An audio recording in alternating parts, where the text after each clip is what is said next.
for Greater Things, The Story of St. Stanislaus Kostka, by William T. Kane. Chapter 10. The Runaway. He was going to run away, but he was not going to sneak away. He was just as kind and forgiving to Paul as he had always been. He bore him no ill will for his 3 years of abuse, now that he had determined upon a course of action which would free him from a continuance of it.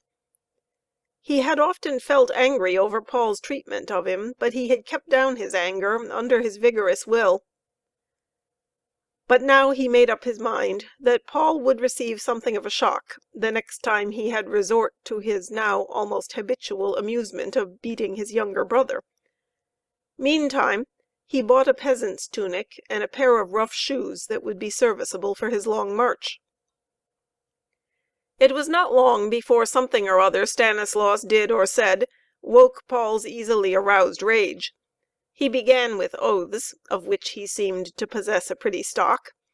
He worked himself up into greater and greater heat of temper, a substitute for courage with many people. Finally he sprang at Stanislaus. Formerly, on such occasions, Stanislaus was so busy holding his own temper in check that he could do little else. He stood almost like a statue. But this time Paul felt there was something wrong. Stanislaus was looking straight at him. When he leaped to strike him, Stanislaus quietly and skillfully thrust him aside. Paul stumbled, staggered, recovered himself. But when he looked again, fear took hold of him. He was afraid of what he saw in Stanislaus's eyes. The younger boy spoke quietly, coolly. "That will be about enough," he said. "I've put up with your cowardice and brutality for 3 years. I'll stand it no longer. Since I cannot have peace here, well, I'll look for it somewhere else. You can answer to our father and tell him how it happened." Paul was still frightened. The situation was extremely novel to him. The turning of the worm. What would happen next? He was afraid at first that Stanislaus was going to give him his long due payment, and he had no stomach to face the reckoning. He had not noticed before how wiry and strong Stanislaus looked. But when he saw that the boy made no movement, only spoke in that quiet voice, he plucked up a little courage. He began to bluster and swear. "You'll go away, will you?" he cried. "What the devil do I care? Go, and be hanged to you." That was the gist of it, only a trifle more ornamental. "Don't forget," said Stanislaus. "Send word to father. I'm certainly going away." Paul was waxing eloquent again, but Stanislaus turned on his heel and walked away. Nor did the bullying big brother venture to follow him. He contented himself with calling him hard names, which he could not hear, and muttering savagely to himself for some time. But naturally he did not believe at all that Stanislaus was really going to run away. He looked upon the words as an empty threat. And so it was all over. Stanislaus sighed a sigh of relief. There was nothing ahead of him now save the road to Augsburg. He said his prayers tranquilly and went to bed. Morning came, or the dawn that precedes morning. Stanislaus got up, selected his finest suit of clothes, and dressed. His first care was to write the letter for Paul and his father. This he put between the leaves of a book.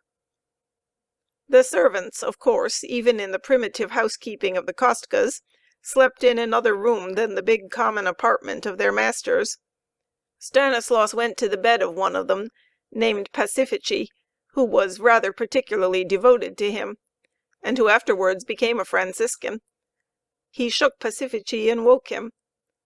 The servant rubbed his eyes sleepily, then gazed in astonishment at the brilliant figure standing in the half light beside his bed. What was the Lord Stanislaus doing, dressed in this unusual finery at such an unearthly hour? "Listen," said Stanislaus. "I am going out for the day. I have received an invitation which I must accept. I am going now. If Bilinski or the Lord Paul ask for me, tell them that." "I will, your grace, I will," said Pacifici, but he was almost too astonished to speak. Stanislaus left the room and the house. He walked quickly to the Jesuit church, where he heard Mass and received Holy Communion. At Mass he met a young Hungarian with whom he had been very intimate. He beckoned him aside and whispered, "Wait for me a minute. I just want to say a word to Father Antony." Then he hurried away, but was back shortly at his friend's side, eyes dancing, lips smiling, hand outstretched. "I have just bid Father Antony good bye," he said, with a little excitement. "I am running away. I am going to Augsburg to ask admission into the Society of Jesus. I told Paul yesterday that I should not stay with him, and I have written a letter and put it in a book. Do not tell anyone what I tell you now, but after a few days please go and point out the letter to Paul." His friend listened with wonder. Going away, going to Augsburg. "But how?" he asked. "Not on foot?" "On foot, to be sure," answered Stanislaus gaily. "Do you think I have a horse secreted about me? Or could I take one of ours and wake the house?" "And you will be a Jesuit, and teach, and never ride a good horse again, and give up your people and your place in the world?" "I shall be a Jesuit if I can," said Stanislaus. "As for what I shall give up, well, I'd have to give it up when death came, wouldn't I? And since God wants it, I'd sooner give it up now." But he had not much time for talk. Day was growing. He must be off. He got his friend's promise about the letter, bade him good bye heartily and cheerily, and turned his face towards the Augsburg road.